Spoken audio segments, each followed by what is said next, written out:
오늘 함께 나눌 하나님의 말씀은 이사야서 43장입니다.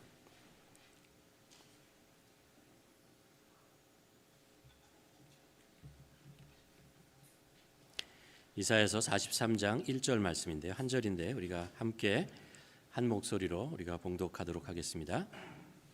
이사야서 43장 1절입니다.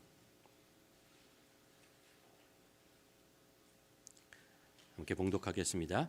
야곱아, 너를 창조하신 여호와께서 지금 말씀하시느니라. 이스라엘아, 너를 지으시니가 말씀하시느니라. 너는 두려워하지 말라. 내가 너를 구속하였고 내가 너를 지명하여 불렀나니 너는 내 것이라. 아멘. 우리가 지난주에 말씀을 이제 나누면서 2021년을 어떻게 우리가 마무리할까 이런 말씀을 나눴죠. 우리가 2021년을 마무리하는데 우리가 회개와 그리고 감사로 마무리하자라는 말씀을 여러분과 나누었죠. 그리고 지난주에 회개에 대한 말씀을 여러분과 함께 나누었습니다. 지난주에 그 시편 32편을 나눴거든요. 그 1절에 다윗이 이런 고백을 하는 것을 우리가 봅니다. 허물의 사함을 받고 자신의 죄가 가리워진 자는 복이 있다. 우리가 하나님 앞에 우리의 죄와 우리의 허물이 가리워지고 용서되었을 때 우리는 하나님 앞에 나갈 수 있지 않습니까? 그리고 하나님과 그 자녀됨을 회복할 수 있는 그런 귀한 복을 우리가 누리게 됩니다. 그렇기 때문에 다윗이 그렇게 고백한 것입니다. 우리는 세상을 살면서 이 죄와 허물이라는 것을 피할 길이 없고요. 우리의 능력으로 이것을 이겨낼 방법이 없습니다. 그렇지만 예수 그리스도께서 십자가로 우리가 이겨낼 수 있는 길을 만들어 놓으셨기 때문에 우리의 죄와 허물을 주님 앞에서 이렇게 가리워지고 또 하나님 앞에 나아갈 수 있는 것이죠. 그래서 우리가 지난 2021년 동안 우리의 삶 속에 하나님 앞에 부끄러웠던 것, 허물된 것, 죄된 것 이런 것 있으면 우리가 그것을 숨길 것이 아니고 피할 것이 아니고 우리가 정직하게 하나님 앞에 그것을 내어놓고 그렇죠? 그리고 우리의 심령을 깨끗게 하는 그래서 하나님의 그 깨끗해진 그 그릇 속에 하나님의 말씀, 하나님의 그 은혜와 하나님의 생명을 다시 담을 수 있는 그런 그릇으로 우리가 다시 태어나야 된다라는 말씀을 여러분과 함께 나누었습니다. 오늘 여러분과 함께 나누려고 하는 것은 감사라는 것입니다. 감사는 우리의 생명을 살리는 아주 귀한 것이기 때문에 우리가 이 감사라는 것이 무엇인지를 우리가 깊이 깨닫고 우리가 감사하는 삶을 살아야 할 것입니다. 여러분 가만 생각해 보면 감사할 것이 많지 않습니까? 여러분 한번 잠깐 한 10초 정도 내가 정말 감사할 것이 무엇인지 한번 이렇게 가만히 생각해 보시길 바랍니다. 2021년 어떤 감사의 일들이 나에게 있었는가 하는 것을 한번 생각해 보시길 바랍니다.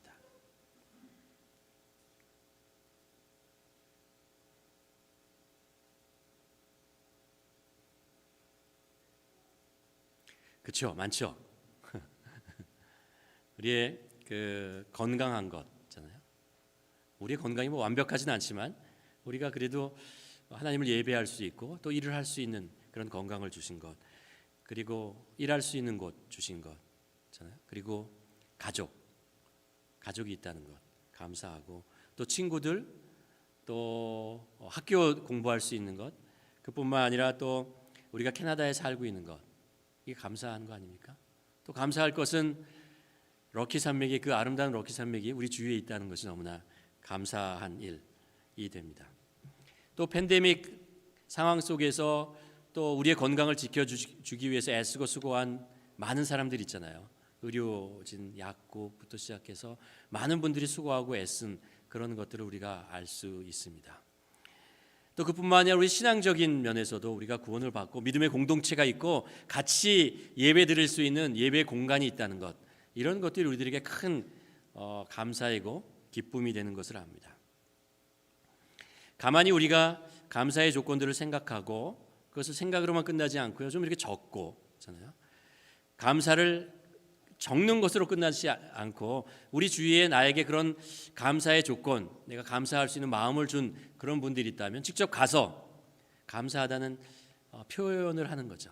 표현을 할 때 사실 우리가 감사의 표현을 할 때 감사를 하는 나도 살고 또 그 사람도 함께 사는 거죠. 감사라고 하는 것은 사람들의 기쁨을 주고 어떤 영혼을 깨우는 것 같은 그런 일들을 하는 것을 압니다. 그뿐만 아니라 치료의 효과도 있어요.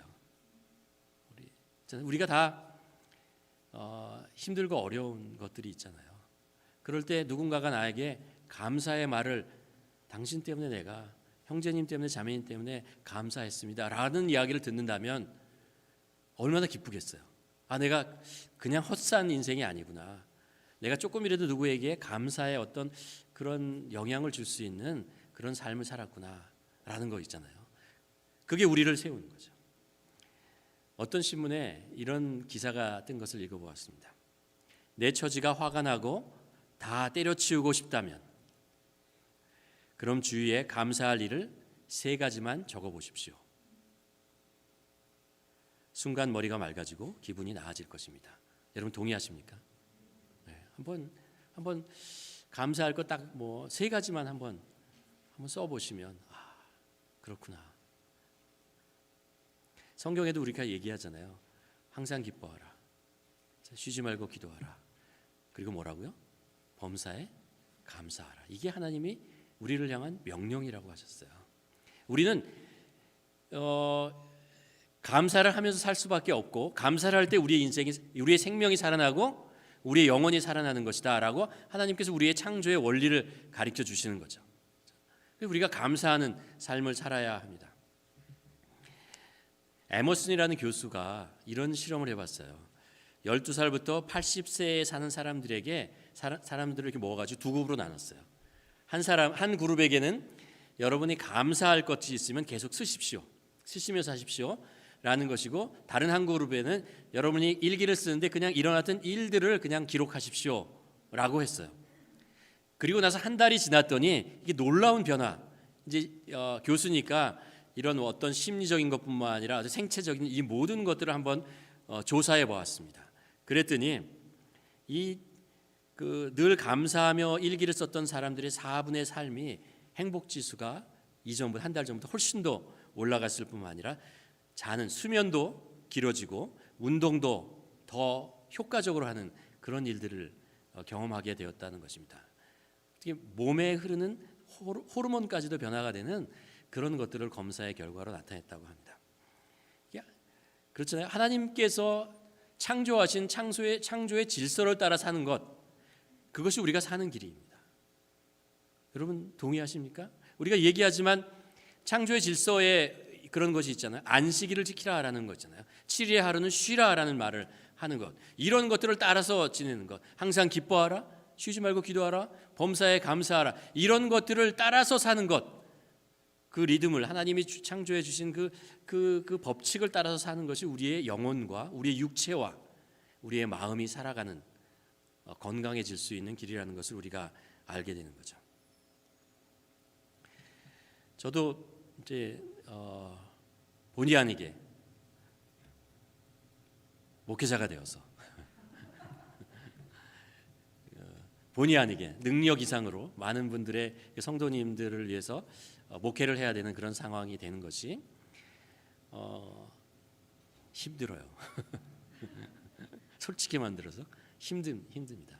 지치고 이렇게 연말이 되면 예배가 막 연속으로 되면 제가 지금 남의 성을 막 바꾸고 이런 말도 안 되는 일들을 막 하면서 그런 실수도 하고 뭐 이런 거 이제 말도 실수하고 행동도 실수하고 뭐 여러 가지 뭐 그 복잡한 일들이 있습니다. 그래서 늘 이제 어떤 모임이 지나가고 예배나 뭐 모임이 지나가고 나면은요, 이게 마음이 왜 하나님께서 그걸 생각나게 하시는지, 실수한 걸 자꾸 생각나게 하세요. 그거 외에도 생각나게 많은 일들이 있겠죠. 그럼 이제 가끔 잠을 못 자고 일어나가지고 내가 그때 왜 그랬지? 뭐 이런 생각을 하면서 후회하고 이렇습니다. 그때 그래도 제가 살아남을 수 있는 이유가 뭐냐면, 그 비결이 뭐냐면요, 감사한 거예요. 그 힘들고 어려운 일들이 있고 실수하는 걸 있지만 그래도 하나님께서 저를 하나님의 말씀을 전할 수 있는 자리에 세우시고 또 많은 성도님들을 위해서 기도할 수 있는 그 축복의 자리에 세우신 것이 감사하고 놀라운 일이다라는 것들을 자꾸 깨닫게 됩니다. 나 같은 죄인 구원하신 이런 찬양을 하지만 나 같은 자를 목회자로 세우신 것, 이런 것들 있잖아요. 이런 것들 아마 여기 직분으로 수고하시는 분들도 그럴 것 같아요. 나 같은 자를 이런 직분을 맡게 하시고 이런 일을 하게 하시는 것이 정말 놀랍다. 힘들고 어렵지만 또 감사한 일들이 많이 있기 때문에 또 그런 것들을 정말 기쁨으로 감당할 수 있을 거라고 믿습니다. 여러분 연말에 꼭 하셔야 될 것이요, 여러분 주위에 가까운 분들에게 고맙다는 얘기하는 거예요. 감사하다는 이야기를 하는 것, 이거 우리가 반드시 해야 되는 것입니다. 오늘 여러분과 함께 말씀으로 나누고 싶은 것이 이게 감사라는 것인데요. 제가 지금까지 말씀드린 것과 더불어 제가 그동안 한두 달 동안 이렇게 가만히 말씀을 묵상하면서 정말 이런 감사, 말씀 속에서, 신앙 속에서 이런 또 감사할 것이 있구나라는 것이 두 가지 있어서 여러분과 함께 다시 한번 나눠보려고 합니다. 첫 번째가 뭐냐면요, 하나님께서 선하시다는 것이 그렇게 감사가 되더라고요. 하나님이 선하시다. 성경을 통해서 우리가 계속해서 말씀하시죠. 여호와께서 감사하라. 그는 선하시며 그의 인자하심이 영원합니다. 라고 얘기합니다. 예수님께서도 선하시는 이는 오직 한 분이시다. 라는 이야기를 합니다. 우리가 믿고 의지하고 따라가는 그 하나님, 그 하나님이 선한 분이시라는 것, 그것이 우리들에게 얼마나 감사의 조건이란, 우리가 그분을 이제 의지하잖아요. 의지한다는 것, 믿는다는 것은요, 가만 생각해 보면 뭐냐 하면요, 우리의 생명을 드리는 거예요. 그것을 우리의 삶의 많은 부분을 사실은 다 드리는 거죠. 다 드리는 거예요. 왜요? 그만큼 의지할 만한 분이라고 우리가 믿기 때문에 그러는 것입니다. 근데 우리가 믿고 의지하고 우리 삶을 드리는 그분이 선하시다는 것이 얼마나 감사하냐라는 것입니다.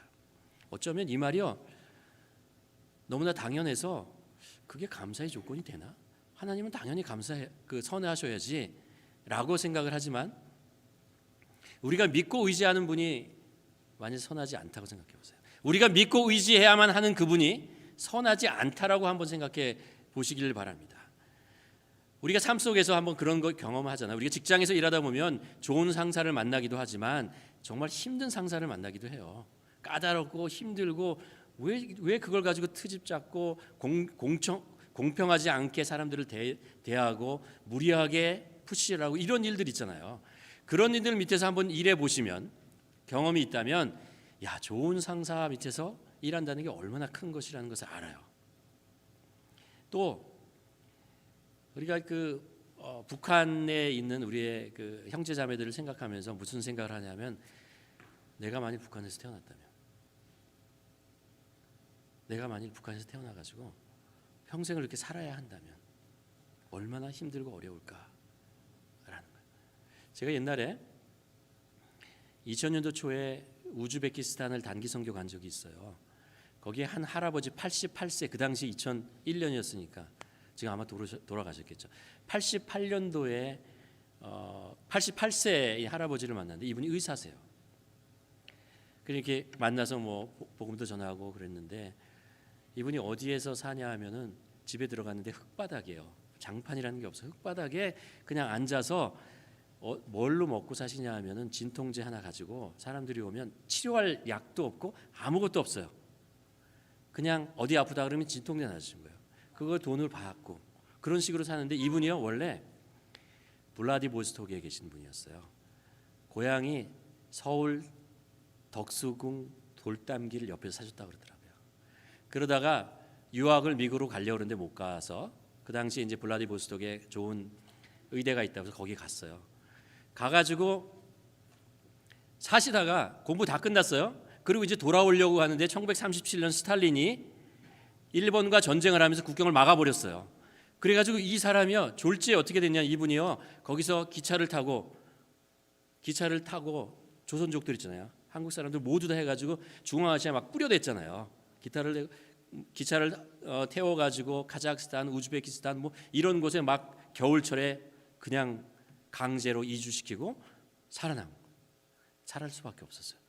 그렇게 살아가지고 그 속에서 흙바닥 속에서 살고 또 2차 대전에 또 그 소련에 속해있기 때문에 2차 대전에 또 참여하면서 그 2차 대전에 유럽에 가서 전쟁을 해서 참여하고 뭐 이런 들어갔더니 옷에 훈장이 가득 달려 있더라고요.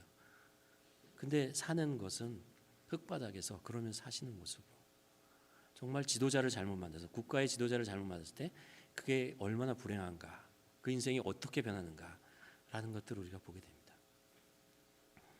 하나님이 많이 악하시다면요, 이게 성립되지 않을 거라고 생각하세요?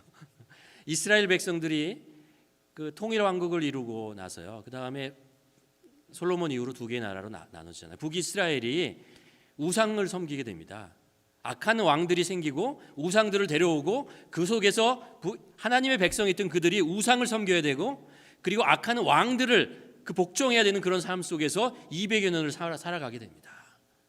얼마나 고통스럽고 괴로웠겠어요. 제대로 하나님을 하나님이라고 부를 수도 없는 상황 속에서 살았던 것입니다. 제대로 하나님의 말씀을 배우지도 못하는 그런 상황 속에서 그들이 살아올 수밖에 없었어요. 얼마나 힘들고 어려운 거예요. 만일 하나님께서 우리들에게요, 재우가 너 이제 선한 일 하지 마, 네 마음대로 살아, 네가 원하는 대로 네 마음속에 그냥 욕심이 있으면 그대로 살고 네가 원하는 대로 그냥 살아, 굳이 힘들면 예배 안 드려도 돼, 성경 안 읽어도 돼, 네가 읽고 싶은 책, 네가 보고 싶은 거, 네가 가고 싶은 거 마음대로, 주위에 있는 사람들에게 어떻게 하든 돈을 모아서 마음대로 해서 살아봐 라고 얘기한다고 생각해 보십시오. 과연 그러면 행복할까요? 우리 마음속에 그런 거 있잖아요. 내 마음대로 한번 살아보면 내가 얼마나 좋을까. 하나님께서 그래 네 마음대로 한번 살아봐 라고 얘기하면 얼마나 좋겠어요. 로마서 2장에 보면 우리가 우리 마음대로 살았을 때 어떻게 되는지를 아주 자세하게 설명하고 있습니다. 한번 읽어보시길 바랍니다. 로마서 2장. 그것이 우리들에게 행복하지 않아요. 우리들에게 고통이고 죄에 빠지는 길이라는 것을 성경은 우리에게 가르쳐주고 있습니다. 하나님께서요, 그래서 우리들에게 선한 하나님으로 우리에게 오시는 것이죠. 하나님은 선하십니다. 하나님은 우리를 하나님의 형상으로 창조하셨어요. 사랑과 긍휼과 의로운 것으로 우리를 창조하시고 그것을 회복시키시려는 것이 하나님의 뜻입니다. 우리가 죄에 빠졌을 때 그것을 그냥 보고 있으실 분이 아닙니다.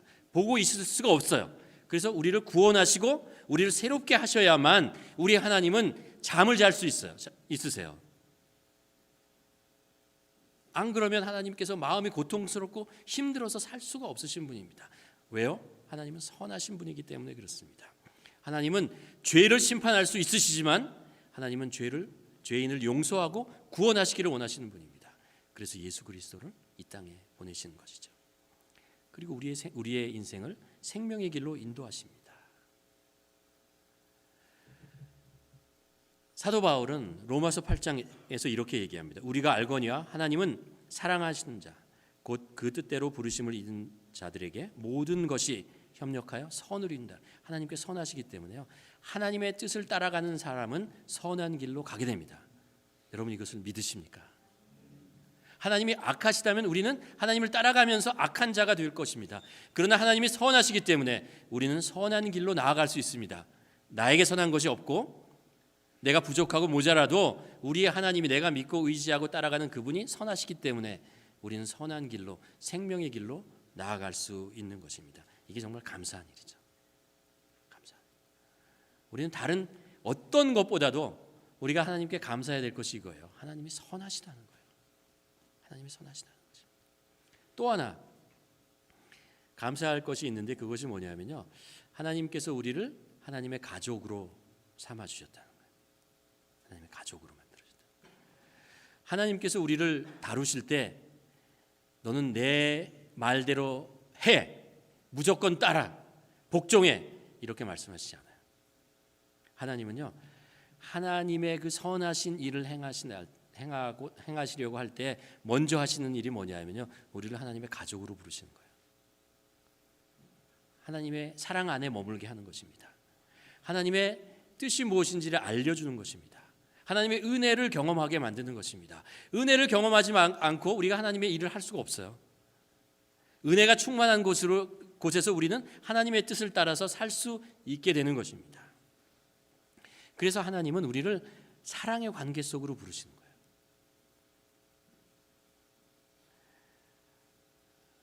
창세기 2장 24절에 보면 어떤 말씀이 나오냐 하면요, 하나님께서 이제 아담을 창조하셨잖아요. 창조하신 후에 아담이 이렇게 생활하는 걸 보니까 좋았는데 한 가지 좀 부족한 것이 있었어요. 뭐냐면 혼자 있는 것이 너무 마음이 안타까웠어요. 그래가지고 어떻게 하냐 하면은 자고 있는 아담의 갈비뼈를 취하여 뭐를 만들었죠? 하와, 여자를 만들었습니다. 그리고 나서 하와를 이제 그 아담에게 하나님께서 보여주셨어요. 데리고 오셨어요. 그때 아담이 유명한 사랑의 고백을 하잖아요. 뭐라고 하죠? 이는 내 살 중에 살이요 뼈 중에 뼈다. 제가 이 말씀을 가만 묵상하면서 무슨 깨달음이 있었냐면요, 이거 하나님께서 우리를 창조하시고 우리를 바라보시는 그 하나님의 마음이 이거구나라는 걸. 하나님께서 우리를 창조하시고 있잖아요. 우리 하나님의 형상으로 그 안에 만드시고 또 하나님의 생기를 불어넣으셔서 생명으로 만드시고 그를 바라보시는, 인간을 바라보시는 하나님의 마음이 뭐냐 하면 이는 내 살 중에 살이요 뼈 중에 뼈다 라는 그런 마음을 하나님께서 가지셨다고 저는 믿습니다. 하나님께서 우리를 그래서 하나님의 자녀라고 말씀하세요. 에베소서 2장 19절에 보면 이렇게 얘기하잖아요. 그러므로 이제부터 너희는 외인도 아니요 나그네도 아니요 오직 성도들과 동일한 시민이요 하나님의 권석. 이 권석이라는 말이 하나님의 가족이라는 뜻이거든요. 이제부터 여러분은 하나님의 가족이라고 얘기를 하는 거예요. 우리가 예수 그리스도가 우리를 구원하신 것은 됐다, 너 구원했다라는 것이 아니에요. 그것으로 끝나는 게 아니에요. 그렇게 구원하는 것은 더 다른 큰 목적, 더 깊은 하나님의 뜻이 있었던 것입니다. 그게 뭐냐 하면요, 하나님의 가족, 하나님의 자녀로 너는 내 아들이요 내 딸이다 라고, 이제 너희들은 나의 가족이다 라고 말씀하고 싶은 것입니다. 그리고 가족으로 우리를 품으시고 우리를 사랑하시고 그래서 우리를 보호해 주시는 거예요. 그래서 우리와 동행하시는 것이죠. 오늘 본문이 이사야서 43장에 그래서 하나님께서 그렇게 말씀하시잖아요. 야곱아, 이스라엘아, 하나님의 백성들아라는 거예요. 너를 창조하신 여호와께서 지금 말씀하시느라. 여호와가 이스라엘아, 너를 지으신 이가 말씀하시느니라. 너는 두려워하지 말라. 내가 너를 구속하였고 내가 너를 지명하여 불러나니 너는 내 것이다. 너는 내 것이다. 너는 내 아들이요 내 딸이다. 하나님은 우리를 사랑의 관계 안으로 초청하시죠. 구약에 보면 하나님과 인간과의 관계를 왕과 백성 이렇게 하잖아요. 다윗이 고백하기는 목자와 양 이렇게 고백하잖아요. 신약으로 넘어오면 더 친근한 관계로 표현하고 있는 것을 알 수 있습니다. 신약에 오면요, 남편과 아내 이렇게 표현합니다. 또 부모와 자녀라고 표현을 합니다. 이게 점점 더 하나님과의 깊은 관계 속으로 들어가는 것을 알 수 있습니다. 여러분, 우리가 하나님의 자녀가 된다는 것이 얼마나 기쁜 일이고 얼마나 감사한 일이에요. 우리가 가정에서 자라면서 가정이 완벽하진 않지만요, 세상에 어떤 것보다 그래도 사랑을 받을 수 있는 것이 가정이잖아요. 우리가 어느 어렴풋이 가정을 통해서 하나님이 우리의 그 아버지 되신다라는 것이 무엇인지 조금 배워요. 그러나 정말 우리를 사랑하시고 우리를 창조하시고 우리를 낳으신 그 선하신 하나님께서 우리를 자녀 삼으시고 아들 삼으시고 딸 삼으신다는 것은요, 우리가 세상에서 경험하는 그 어떤 것으로도 표현할 수 없는 것입니다. 그렇기 때문에 하나님께서 우리를 자녀 삼으신다는 것이 얼마나 축복된 것이고 감사한 것인가. 그거 하나만으로요 우리는 기뻐할 수 있어요. 그거 하나만으로 우리는 늘 하나님을 찬양하고 담대하게 이 세상을 살아갈 수 있다는 것입니다. 우리가 오늘 세례식을 하고 성찬식을 했잖아요. 이 모든 과정이 하나하나가 뭐예요? 하나님의 자녀로서 더 하나님과 깊이 교제하는 관계 속으로 들어가고 있는 것입니다. 십자가의 보혈로 우리 죄가 받았잖아요. 우리 죄가 씻음을 받고 의인으로 하나님께서 세워주셨잖아요. 그뿐만 아니라 성찬식을 통해서 예수님께서 말씀, 내 이 살과 피 너희들이 먹고 마셔라 라는 거죠. 그게 무슨 뜻이야? 하나가 되는 거예요. 연합을 얘기하시는 것입니다. 내가 이제 너희 안에 있다라는 거죠. 너희 피와 살 속에 내가 함께한다. 이게 얼마나 우리에게 감사하고 기쁜 일인가라는 것입니다. 이사야 선지자가 그렇게 얘기하죠. 내가 너를 지명하여 불렀나니 너는 내 것이다 라고 얘기하면서 이어서 뭐라고 말씀하시냐면요, 내가 물 가운데로 지날 때에 내가 너와 함께 할 것이다. 강을 건널 때에 물이 너를 침몰하지 못할 것이다. 내가 불 가운데로 지날 때에도 타지도 아니할 것이요 불꽃이 너를 사르지도 못할 것이다. 내가 내 눈에 보배롭고 존귀하며 내가 너를 사랑한다. 하나님께서 우리를 자녀 삼으신 하나님께서 우리에게 하시는 사랑의 고백이에요. 우리는 이 이야기를 듣고 있는 사람들입니다. 감격스러운 일이죠. 얼마나 감사한 일입니까? 하나님께서 2021년 동안 이런 마음을 가지고 우리를 눈동자와 같이 보시고 지켜주시는 것입니다. 이 얼마나 감사한 일인가, 얼마나 우리가 하나님께 감사하며 하나님을 예배해야 될 것인가라는 것. 그리고 세상이 차갑고 세상이 어지러워도 하나님께서, 우리의 선하신 하나님께서 우리의 아버지 되시고 어머니 되신다는 이것 하나로 우리는 충분히 그 어려운 차가운 인생을, 세상을 이겨낼 수 있는 것입니다. 성경에 보면 하나님 가장 많이 명령하는 것이 뭐냐 찾아보면요, 어떤 것이냐면 두려워하지 말라는 표현이에요. 혹자는 두려워하자라는 표현이 성경에 365번 나온다고 합니다. 아마 우리가 매일매일 두려워해서 그런 것 같아요. 매일매일 우리가 걱정거리가 생기고 힘든 일들이 있으니까 하나님께서 성경을 통해서 매일매일 두려워하지 말라라고 말씀하시는 거죠. 그럼 과연 우리가 어떻게 두려워하지 않을 수 있습니까? 이 세상을 살아가면서 우리가 어떻게 담대하게 살 수 있습니까? 이 세상을 우리가 두려움을 떨쳐내고 걱정을 떨쳐내고 어떻게 살 수 있습니까? 그거죠. 선하신 하나님이 우리 하나님 되시기 때문에 그래요. 선하신 그 하나님이 우리의 부모님 되시기 때문에 그렇습니다. 선하신 하나님이 우리를 향해서 너는 내 것이다, 너는 내 딸이고 내 아들이다 라고 말씀하시기, 내가 너를 지켜주리라, 내가 너와 동행하리라, 내가 땅끝까지 너희와 함께하리라 라고 말씀하시기 때문에 그렇죠.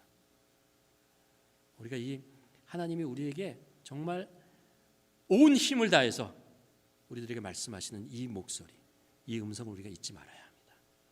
2022년 우리가 매일매일 걱정하고 두려울 일이 생길 게 뻔해요. 그러나 그럼에도 불구하고 우리가 그것을 걱정과 근심으로 낙담하고 쓰러지지 않을 수 있는 것은 여전히 계속해서 하나님은 우리의 선한 하나님이 되시고 우리는 하나님의 자녀 될 것을 우리가 알기 때문이죠.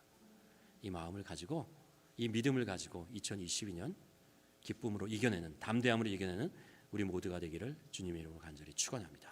기도하시겠습니다. 우리 한번 우리의 말로 하나님께 그렇게 고백해 보았으면 좋겠습니다. 하나님은 선하십니다. 하나님 우리를 사랑하십니다. 사랑으로 우리를 구원해 주셨습니다. 여러분, 하나님께 그 감사의 표현을 한번 해보시길 바랍니다. 우리를 자녀 삼으시고 우리의 삶에 동행하시는 그 하나님, 우리 마음속으로 깊이 한번 고백하며, 하나님 감사합니다. 우리가 하나님께서 우리에게 주신 거 있잖아요. 우리가 경험한 거, 그런 거 말고 하나님의 하나님이 되심, 하나님의 선하심, 그것 가지고 우리가 이 시간에 하나님께 감사하는 마음으로 우리가 한번 기도하며 나아가는 시간 갖기를 원합니다.